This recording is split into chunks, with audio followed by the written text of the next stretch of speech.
how's it going? In the previous video, a couple weeks ago, I talked about my thoughts on Ray Harryhausen's films. I did reviews of each film, except for the Mighty Joe Young, which I still don't have a copy of, and just kind of talked about what I thought about the progress in effects and some narrative choices throughout some of the films and whatever. So, that's a separate video. In this one, I want to actually dive into all of the physical media releases and talk about if I think that they actually are good in terms of quality. Unfortunately, I don't have much to compare with, but I don't know, let's take a look.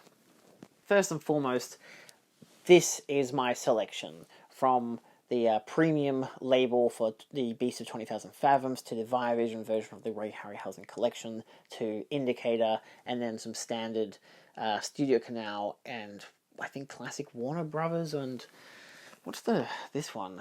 Whatever the hell that is. So let's kind of go into it. I'll try to be as brief as I can, but in terms of like packaging and stuff, I really like the premium collection version of this. They do have one for Mighty Joe Young as well. I do believe the transfer is similar to the US edition if you have that, but again, it's a slipcover, standard case with a collection of art cards, which is always nice because you get a poster of the movie and you get to look at the actual dinosaur monster thingy and just some more shots of the monster. I think there's one more and one more. So this is a Warner Brothers release. Look, don't resell it. Don't resell the art cards, kids.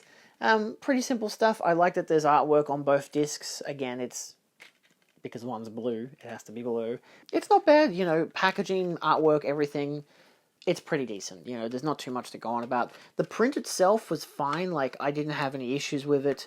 It's one of those, it could always still benefit from a 4K restoration of some kind. Most of these could benefit from a 4K restoration.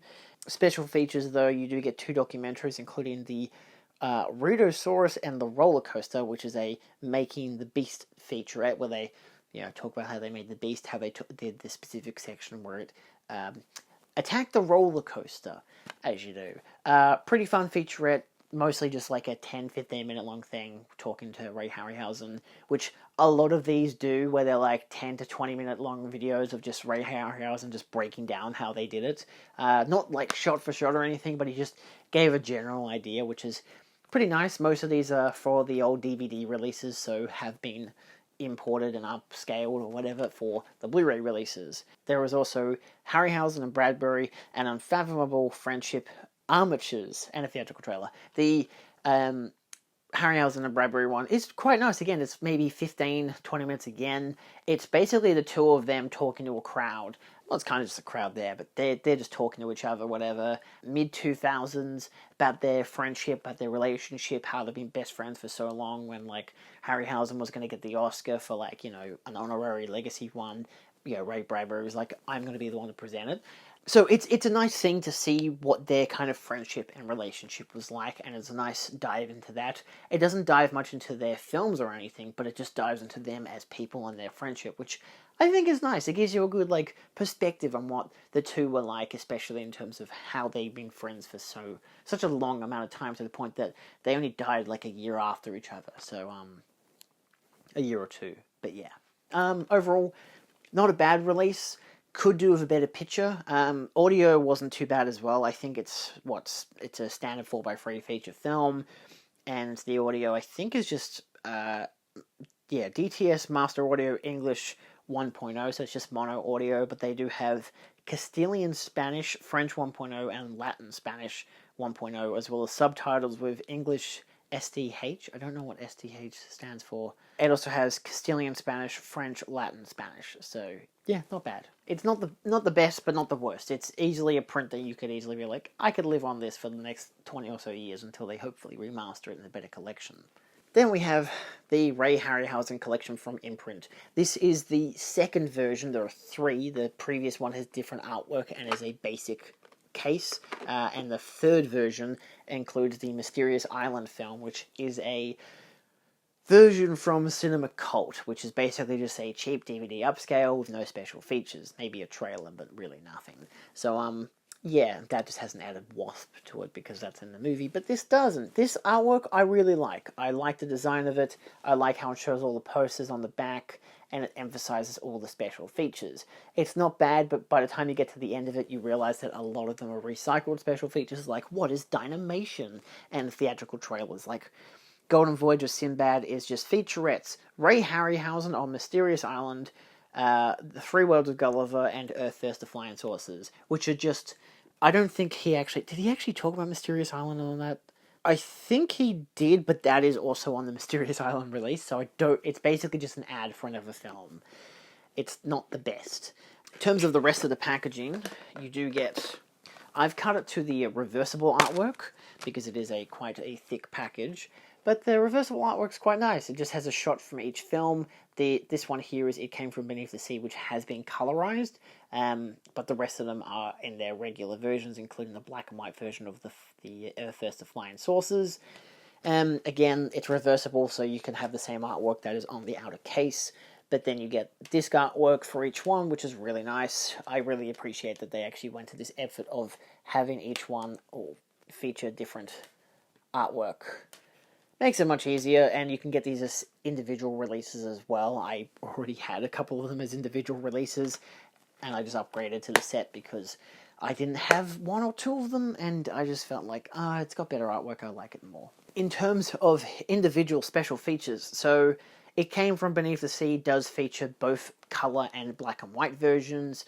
I think print-wise, again, I mean, none of these have an overall standout print. They all look pretty fine, like standard HD remasters, but not hugely restored versions, and I can say that because the indicator releases are restored versions, like they're 2K restorations or 4K restorations, especially Seven Voyages of Sinbad is a 4K restoration, which I think is probably the best image quality for any of these.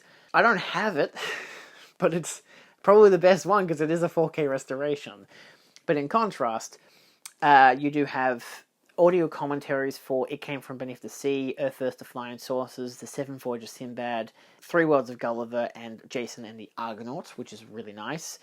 The weaker two are, of course, the next ones with Golden Voyage of Sinbad, which I already mentioned. Doesn't have much except for let's talk about a different movie, and then trailers for other movies that are already in this set.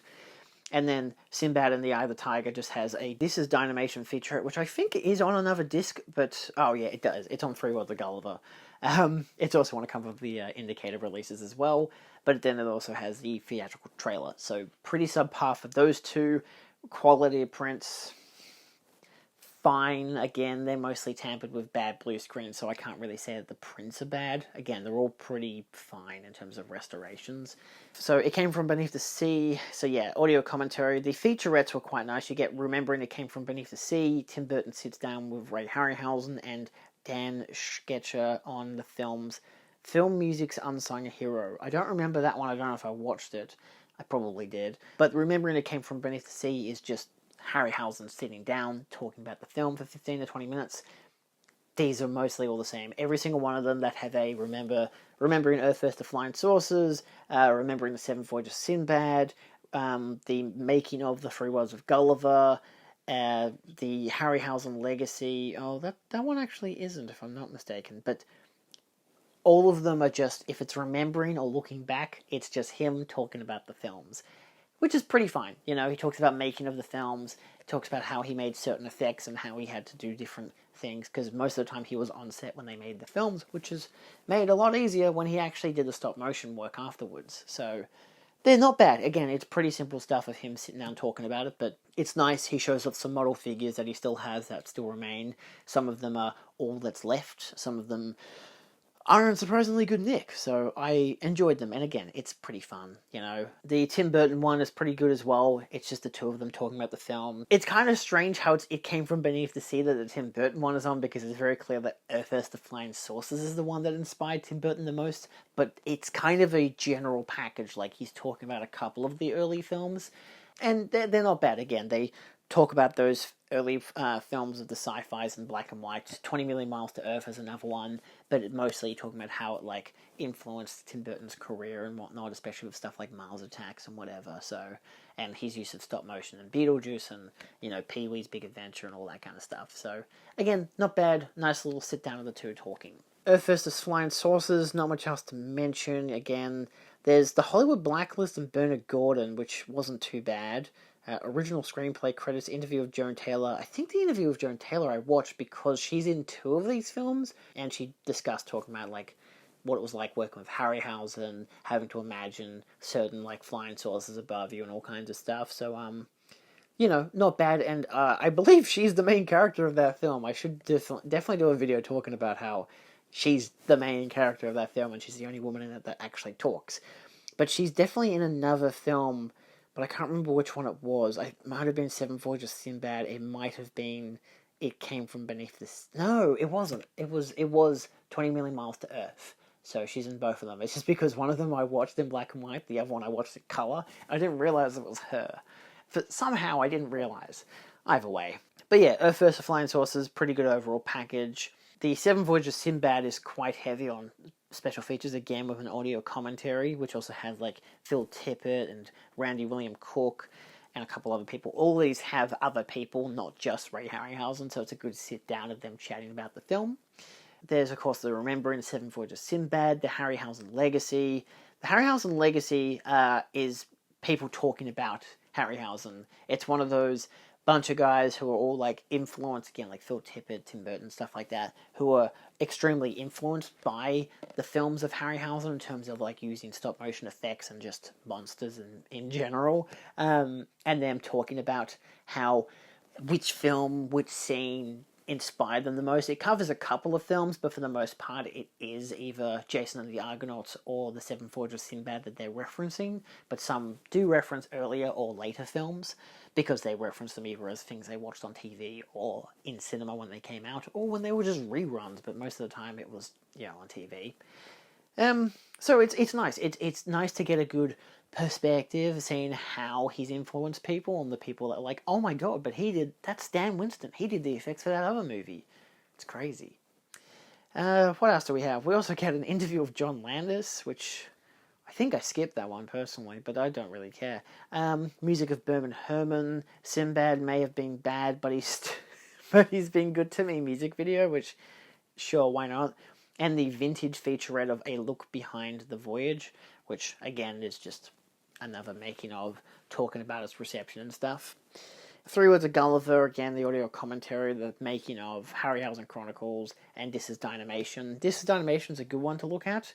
The Harryhausen Chronicles were pretty good as well. Like, again, most of these, they're all just interviews, but they're nicely detailed as well. Then some of them are 20 minutes, some of them are an hour. I definitely watched the one that was like 40 minutes, I think. So, but the Jason the Argonauts one, again, has the Harryhausen Legacy, which is also the same from Seven Voyages of Sinbad. So some of these double up with special features. It's notable not because they were part of a set, but because they were individual releases first and foremost, and then put a part of a set. So they're not really going to strip anything from that disc if they're just reprinting it. So you will come across some of these that are exactly the same that you've already seen. Again, like This Is Dynamation being on 2 different releases. The Harryhausen Chronicles is an hour-long documentary narrated by Leonard Nimoy, which I didn't watch. I watched part of it, but they talk about his whole career, so I didn't really want to like ruin later films at the time for me. But again, an hour-long documentary talking about his stuff is pretty goddamn good. So the Jason the Argonauts release is pretty nice. Let's move on to the next package. So the next 3 are 20 Million Miles to Earth, which comes with the black and white and the color version. It is a high-definition remaster of both versions. The colorized is authorized. I did a video talking about the colorized version as well. Has original mono and a 5.1 track. I think I went with the mono track for most of these anyway because they sounded pretty good. Like, I was pretty happy with them, but I might have done the 5.1. I can't remember. Audio commentary. Then there's a bunch of featurettes, including Finding Harryhausen, Remembering 20 Million Miles to Earth, which is making, again, him sitting down and talking about the film, which is 27 minutes long. There's the interview of actor Joan Taylor, so there's another interview of Joan Taylor. The film's music's unsung hero, which I believe is also on another one of these releases, but it might just be talking about this release in particular. The colorization process, which is 11 minutes long, which I did watch, which, again, was interesting to see how they did it, and the fact that they wanted to make these films originally in color, but, you know, didn't have the budget for it, but now they are. And, again, the fact that there's 2 different versions available, like, the fact that they've still provided on both on the same release is really nice. Like, you don't have to watch the colorized version, but if you're tempted, it's really easy. You can literally just click play on the black and white version, and, like, click, like, pop-up menu, and, like, it tells you how to do it very simply. And so you can literally, it just gives you a half-second delay and then changes the color and adds the sound. So it doesn't really disrupt the experience that much, but I was able to flick back and forth. And the only one I liked watching in color was 20 Million Miles to Earth. I have seen it twice now in black and white and in color. And I think they both look great. I just like the color version to it. I think it adds a lot in terms of some values, in terms of what Ymir, the monster, looks like and whatever. So, humans still look very creamy peach, but for the most part, not too bad.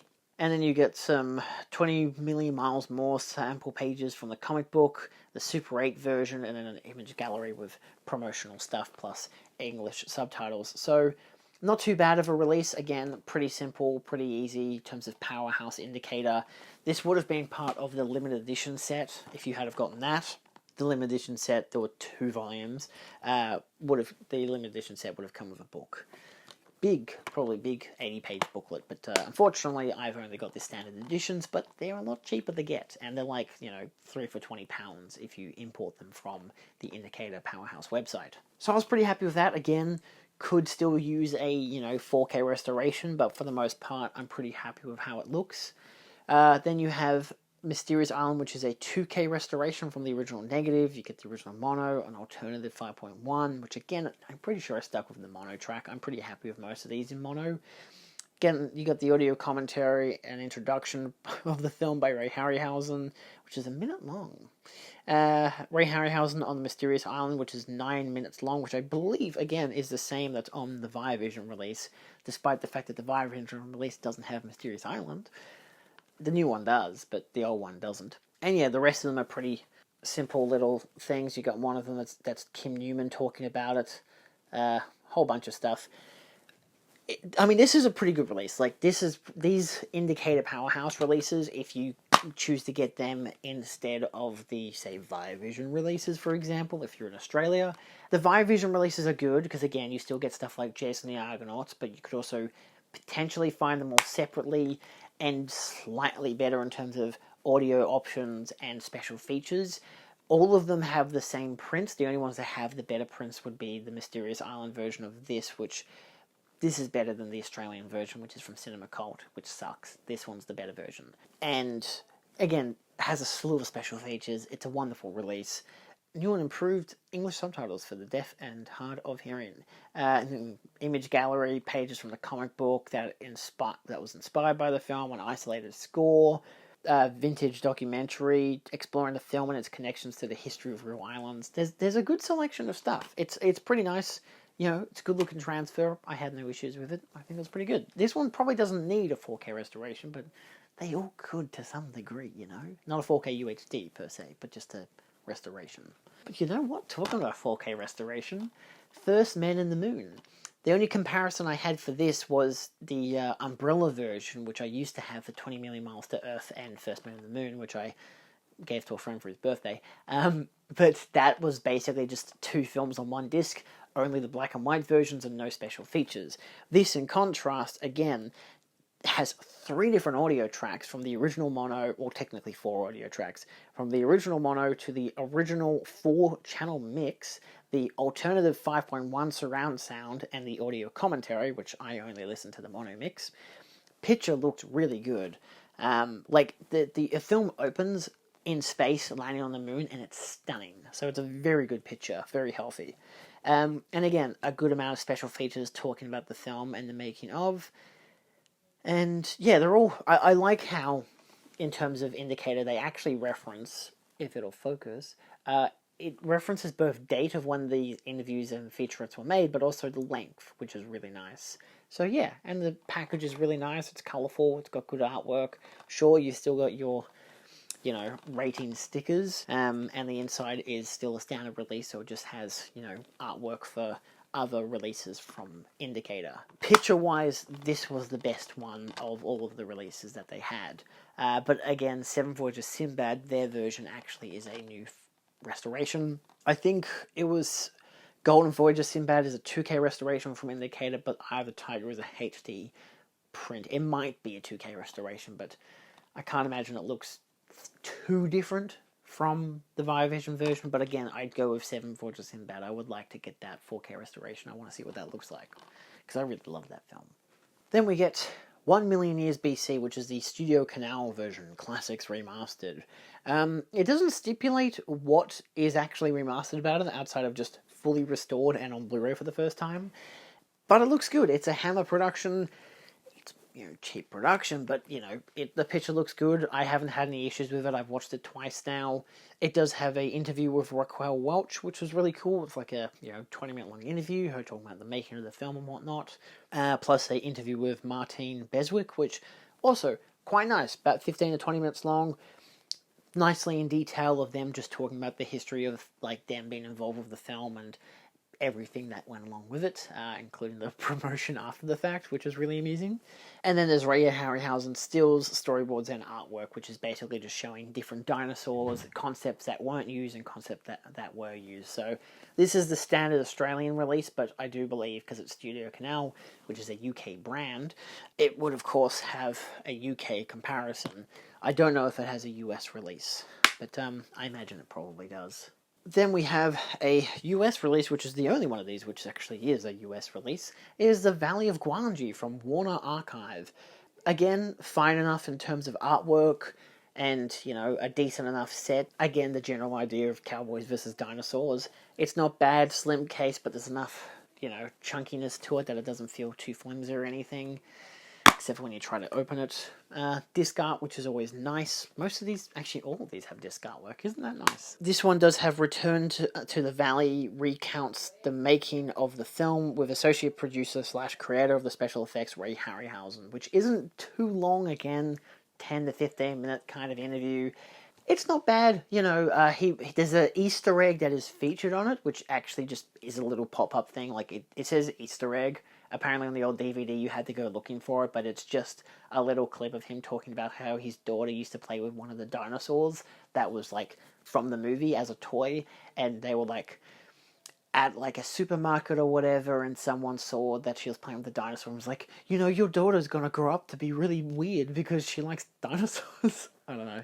It's an amusing little anecdote. It doesn't really need to be listed as an Easter egg, especially given it's very out in the open, so, worth noting, but not bad, and not a terrible release. Again, it's one of those could be better in terms of special features and in terms of, like, everything else. Like, this could use a whole 4K restoration with a commentary track by film historians, for example, especially given that Harryhausen never did one, or at least if he did, it ain't on this release. So, which is disappointing, because most of these have some kind of input from Harryhausen, except for 1 Million Years BC and this. And, of course, this one, the Clash of the Titans UK release, which it does have a conversation with Harryhausen plus a Myths and Monsters gallery, which is not bad. I do like them. I looked at the Myths and Monsters gallery because, of course, I looked at all these special features just for fun. The commentary, the little interview with him isn't too bad. It's not too long, again, 10-15 minute thing, pretty fun. Myths and Monsters thing has all the different, like, monsters and characters, and talking about, like, showing some clips of them, talking about, like, showing their, like, actual, like, model versions and stuff. Brief little things. I think the longest one is the Medusa one, but the rest of them are very short and very sweet. It could have benefited with a play all function, because I had to go each one of them one by one by one by one by one by one by one. It was very annoying, very tedious, because there's like 7 or 8 of them. One of them's like 30 seconds long, so it's kind of annoying for that reason. The rest of the film itself, despite saying this film has been remastered utilizing state-of-the-art digital technology while maintaining the visual appearance of the original theatrical release, this bitch needs a restoration. This is just the general, 1080p Blu-ray restoration. It looks slightly better than the DVD. I will give it that. But, you know, it even sounds better than the DVD, because it does have, what, I think it's 5.1 sound. No, it's just English 2.0, but it does have a variety of other languages, including Portuguese and Spanish and German and Czech, as well as some mono mixes for Italian and French. So it's okay. It's not, you know, it's okay. It's an okay release. If you want the film, and it's the only version that currently basically exists outside of the US equivalent, sure, go for it. It's fine. It's just not the best looking version of the film, but I've never really had any issues with it. But again, it's clearly one of those, if it had a 4K restoration, oh my god, that Medusa scene would look stunning. But yeah, so it's okay. It's not the worst release, it's not the best release, but it could very much so be improved. So, yeah, I figured I'd just kind of dive into all those to give my suggestion. Again, if you're in Australia, the Viavision release set is a very good set to get if you want to go the extra mile, and like if you can't find the individuals, or you're like, screw it, I'll double dip, buy the box set during a sale or something, whatever. And then if you want to import some of the others, like First Man in the Moon, unless you find them from the Umbrella release that is in Australia, sure, you can do that as well. But some of these would definitely be worth importing. Again, I had to import one from the US, for example, which is all regions, which is nice. The rest, I believe, are all regions. It doesn't stipulate that seems to be all regions, but there is a US equivalent. The Viavision release seems to be all regions as well, but it doesn't stipulate, so I imagine it's all regions. At least the indicator ones do say region A, B, C for all three of them. This is Region B, the Studio Canal release for the 1 million years BC. And again, these other two are both probably all region. This one, definitely all region. This one, I assume so, but it doesn't stipulate Region B. So, yeah. So there's definitely alternate options out there in terms of what you could get for some of these films. But at the same time, if you import the Viavision set, it's a pretty good set. It comes with a lot of special features, and it comes with some nice packaging.